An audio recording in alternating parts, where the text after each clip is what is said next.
What's going on, everyone? It's time for another Godzilla movie film review. Today, we're actually going to talk about the new Godzilla film that just came out. It's a sci-fi creature action film, Godzilla X Kong: The New Empire. It was released March 29th, 2024. It's directed by Adam Wingard, who did Godzilla vs. Kong, The Guest, Death Note, and You're Next. This had a budget of $135 million. All right, so Godzilla X Kong: The New Empire. So Godzilla is um there helping fighting off all the monsters and stuff that are wreaking havoc on the world. And Kong is in the underworld, and he's keeping it everything down there under control. Now Kong comes back up to our world and in search for help. He has like a toothache, and then he has frostbite, and so he has to get like a mechanical hand sort of thing to help him out.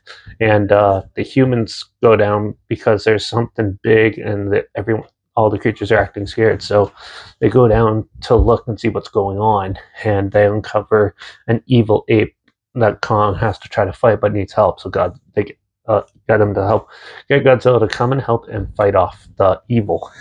This is your typical monster movie.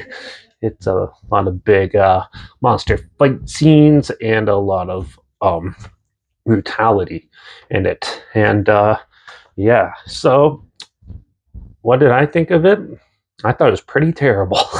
I wasn't a huge fan of this one. I think Godzilla vs. Kong and this one are probably the worst Godzilla movies ever.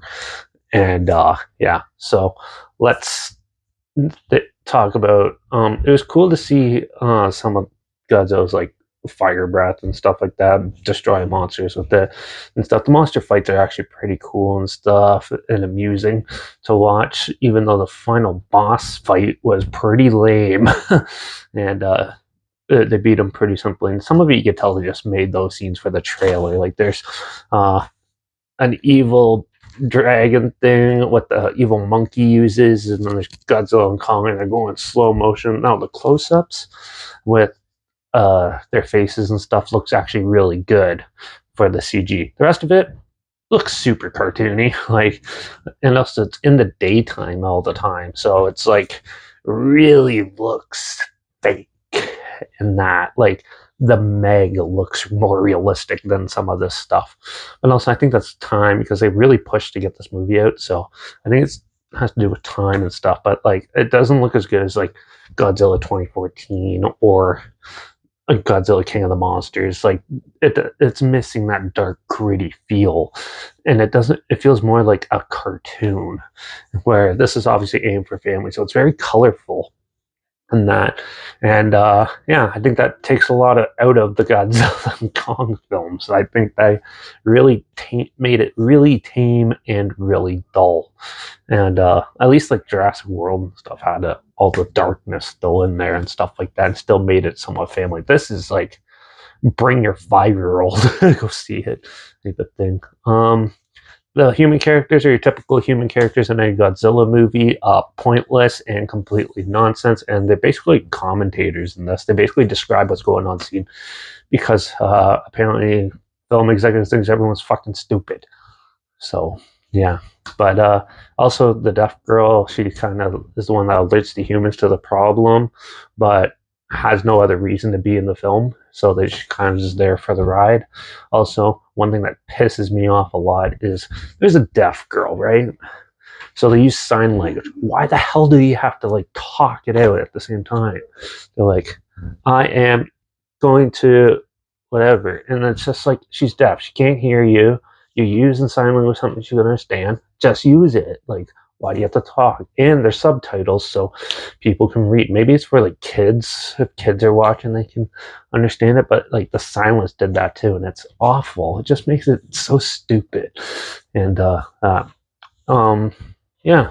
Overall, this film it had some fun monster fights, but overall, there's like no story, barely any story. The villain is weak as shit and pretty pointless, and overall the humans are garbage.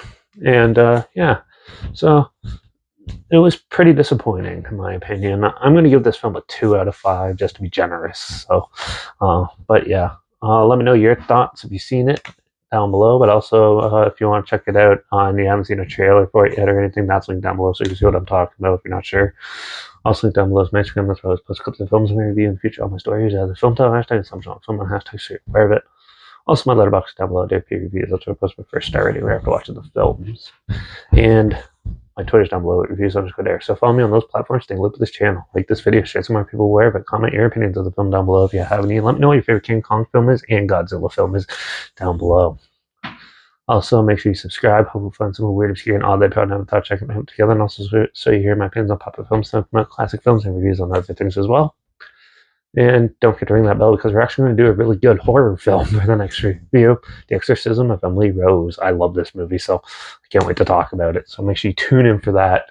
Watch out for all those monsters beating the crap and killing each other on our world, and I guess I'll see you all in the next review. So until then, cheers.